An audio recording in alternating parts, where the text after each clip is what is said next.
दिव्य मुंबई, सत्याला न घाबरणारी पत्रकारिता. आवाज सामान्यांचा. उल्हासनगर येथे डॉक्टर बाबासाहेब आंबेडकरांचा शांतीनगर स्मशानभूमीत बसवला गेलेला बेकायदेशीर पुतळा हटवण्यासाठी आंबेडकरी समाजातून मोठ्या प्रमाणात संताप उसळत आहे. कायद्याने वागा लोक चळवळीचे प्रणेते राज असरोणकर 1 एप्रिलपासून त्यांच्या राहत्या घरी बेमुदत उपोषणाला बसलेले आहेत. शांतीनगर येथे बेकायदेशीर स्थापित डॉक्टर बाबासाहेब आंबेडकरांच्या पुतळ्यास हलवण्यासंदर्भात मूक निदर्शने आज सकाळी 11 वाजता डॉक्टर बाबासाहेब आंबेडकर चौक, संविधान शिल्प खेमानी कॅम्प 2, उल्हासनगर पश्चिम येथे करण्यात आली. यावेळी पोलीस प्रशासनाने मोठा पोलीस बंदोबस्त तैनात करण्यात आला होता. आंबेडकरी चळवळीतील नेते व कार्यकर्ते प्राध्यापक प्रवीण माळवे, संजय खरात, मनोज जगताप, शिवाजी मस्के, बाळासाहेब अहिरे, प्रफुल्ल भालेराव, उल्हास ढगे, भारत रणदिवे, रिक्षाचालक मालक संघटनेचे कार्यकर्ते व रिक्षाचालक मोठ्या संख्येने उपस्थित होते. दिव्य मुंबई मराठी, रवी राणे, उल्हासनगर. सर्वप्रथम छत्रपती शिवाजी महाराज यांची आज पुण्यतिथी आहे. त्यांना विनम्र अभिवादन करतो. तसेच भारतीय राज्यघटनेचे शिल्पकार परमपूज्य डॉक्टर बाबासाहेब आंबेडकर, महात्मा ज्योतिबा फुले, लोकशाहीर साहित्यरत्न अण्णाभाऊ साठे यांनाही त्रिवार वंदन करतो. आणि आज या प्रभाग क्रमांक 7मधील खेमानी स्थितीत डॉक्टर बाबासाहेब आंबेडकर चौक, संविधान चौक या ठिकाणी आम्ही प्रभागातील आंबेडकरी अनुयायी आज आम्ही एक मूक आंदोलन केलेलं आहे या ठिकाणी. आणि खास करून सांगू इच्छितो, आजच्या दिवशी मला खास करून लोकशाहीर साहित्यरत्न अण्णाभाऊ साठे यांच्या काही वाक्यांची आठवण येते. त्यांनी म्हटलं होतं, ही न्याय व्यवस्था काही कांची रखेल झाली, ही संसद देखील हिजड्यांची रखेल झाली. मी माझ्या व्यथा मांडू कोणाकडे, कारण इथली न्याय व्यवस्था ही भ्रष्टतेने रंगीन झाली. खरोखर हे अण्णाभाऊ साठेंचे वाक्य आज आपला भारत देश स्वतंत्र होऊन सुद्धा याची प्रचिती द्यायला लागते. कारण आज आपल्या उल्हासनगर शहरामधील जे शांतीनगर स्मशानभूमी आहे त्या ठिकाणी कोणी आकल्याचे तारे तोडले आहेत. काही लोकांनी आपले स्वतःचे राजकारण करण्यासाठी चक्क स्मशानभूमीमध्ये परमपूज्य डॉक्टर बाबासाहेब आंबेडकर यांचा पुतळा उभारलेला आहे. आणि हा पुतळा उभारला आजच आम्ही बोलतोय असं नाही, तर गेल्या 6 महिन्यापासून याचा पाठपुरावा चालू आहे.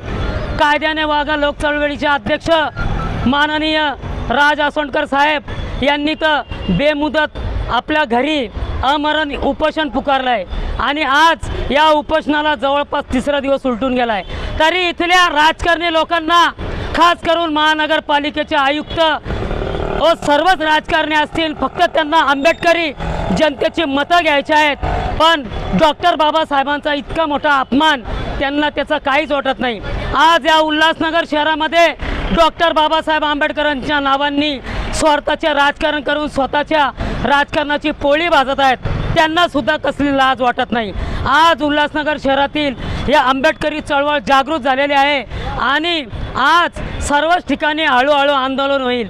आणि स्वतः जिल्हाधिकारी साहेबांनी सुद्धा त्यांचं मत स्पष्ट मांडलं आहे की कोणत्याही प्रकाराची त्या पुतळ्याला परवानगी नाही आहे. अनधिकृत पुतळा आहे, बेढब पुतळा आहे.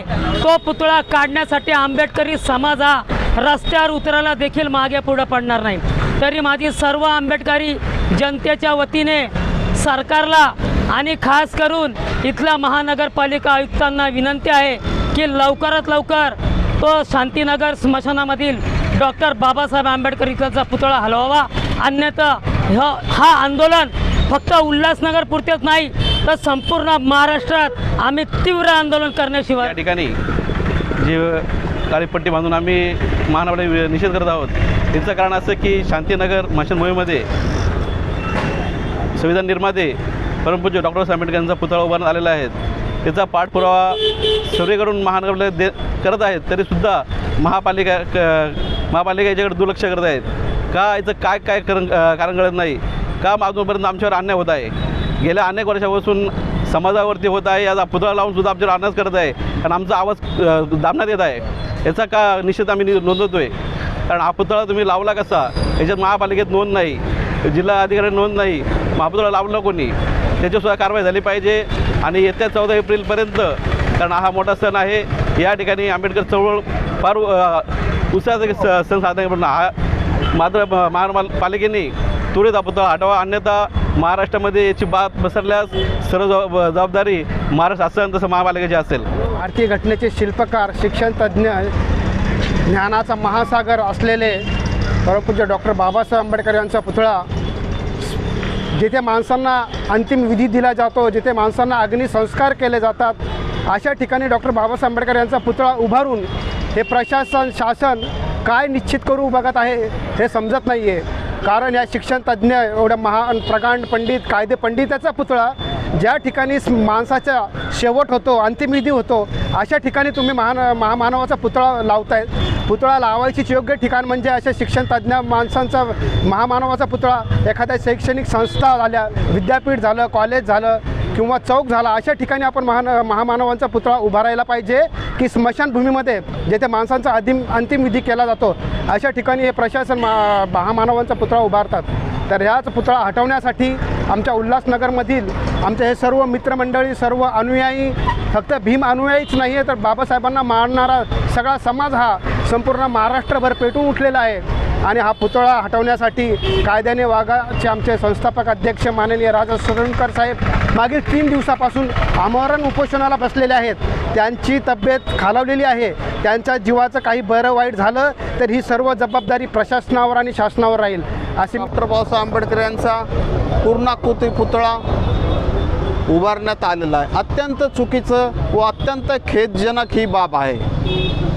जिथं अंत्यविधी करण्यात येतो त्या ठिकाणी परमपूज्य, आमचे परमपूज्य, आमच्या सर्वांचे परमपूज्य, संविधान निर्माते, दलितांचे कैवारी अशा महामानवांचा पुतळा अंत्यविधीच्या ठिकाणी उभारण्यात आलेला आहे. आता कुणी उभारला, कसा उभारला, कुठल्या वेळी उभारला, अत्यंत चुकीच्या पद्धतीने केलेला आहे. तरी उल्हासनगर शहरामधून आंबेडकरी चळवळ असो, इतर सर्व समाज असो, दलित असो, ओबीसी असो, भटक्या असो, सर्व समाज आपापल्या पद्धतीनं या पुतळ्याच्या उभारणीसाठी सर्व निषेध नोंदवत आहेत. 4 नंबरमध्ये राजे असोणकर असो किंवा अशोकनगरमधील दी बुद्धिस्ट सोसायटी ऑफ इंडियाचे आमचे अनिलजी खंडागळे असो, आम्ही फार पूर्वीपासून या जो स्मशानामध्ये पुतळा उभारलेला आहे त्याला विरोध दर्शनाक आम्ही सर्वजणांनी आंदोलनं केलेत, शांततेच्या मार्गाने आम्ही आंदोलन केलेले आहेत. तरीसुद्धा प्रशासनाला जाग येत नाही आहे. खरोखरच फार शोकांतिक आहे. आताच हा 3रा दिवस आहे आणि स्वाभाविक आहे की आंदोलकांची लोकांना काळजी असते. कित्येक फोन मला संपूर्ण महाराष्ट्रातून येत आहेत की स्वतःची काळजी घ्या, ही सत्ता मुजोर आहे, ही सत्ता लक्ष देणार नाही.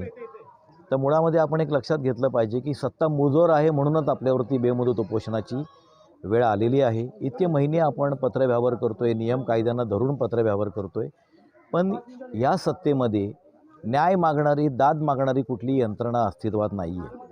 तुमच्यावरती जर अन्याय झाला तर तुम्ही कुठेतरी जाऊन सांगाल, तुमचं ऐकलं जाईल, अशी यंत्रणा सध्या महाराष्ट्रामध्ये कुठेही अस्तित्वात नाही. आणि त्याचाच फटका या स्मशानातला जो बाबासाहेबांचा पुतळा आहे त्या प्रकरणालासुद्धा पडलेला आहे. आज जेव्हा उपोषणाचा 3रा दिवस आला तेव्हा स्वाभाविक अशी उल्हासनगरमध्ये संपूर्ण शहरामध्ये त्याची प्रतिक्रिया उमटलेली मला ऐकायला मिळते. विठ्ठलवाडी पोलीस ठाण्याजवळ OT सेक्शनला निदर्शनं झालेली आहेत. उल्हासनगर रेल्वे स्थानकाजवळ निदर्शनं झालेली आहेत. इकडे 3 नंबर वेस्ट साईडला गुलराज टॉवरजवळसुद्धा निदर्शनं झालेली आहेत. आणि 2 नंबर कॅम्पामध्ये खेमानी एरियामध्ये संविधान चौकामध्ये सुद्धा तिथे काळ्या पट्ट्या लावून मूक निदर्शनं त्या भागामध्ये झालेली आहेत. आणि हे लोण पसरत चाललेलं आहे. कल्याण बदलापूरमध्ये सुद्धा आंदोलनं होणार आहेत. आणि महाराष्ट्रातून मला विचारणं होते की काय स्टेटस आहे आणि तिथेसुद्धा ही आंदोलनं उभी राहण्याची शक्यता आहे. माझी महाराष्ट्र सरकारला विनंती आहे की तुमची जिल्हा लेवलची यंत्रणा फेल गेलेली आहे, बेजबाबदार लोक ठरलेले आहेत आणि सरकार पातळीवरून ह्या प्रकरणामध्ये तातडीने हस्तक्षेप होणं गरजेचं आहे. सगळ्यात पहिली मागणी आहे की पुतळा स्मशानातून ताबडतोब अन्यत्र हलवला पाहिजे. ज्यांनी हा पुतळा बेकायदेशीरपणे उभारला त्यांच्यावरती फौजदारी स्वरूपाचा गुन्हा दाखल झाला पाहिजे. इथे ह्या पुतळ्यासाठी लोकवर्गणी म्हणून गोळा केली असं सांगितलं जातं.